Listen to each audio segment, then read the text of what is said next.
Now that we got our clay centered here, I want to collect the slop on our hands.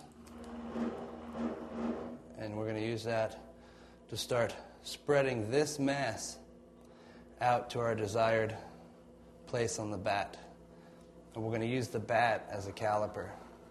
You don't even need to use calipers when you're making plate sets because you can just remember where you put it on the... It's nice to use calipers, but it's not necessary.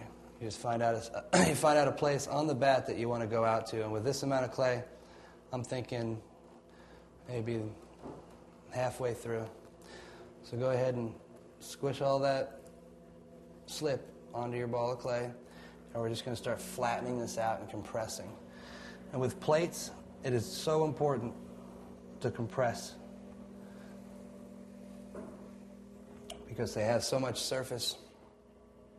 They have a tendency of warping, cracking, and just being a pain. And that's why a lot of potters don't make plate sets, as they are problematic. But if you make sure that these problems don't come when the clay is still green and it's still in your wheel head, you can avoid those problems altogether.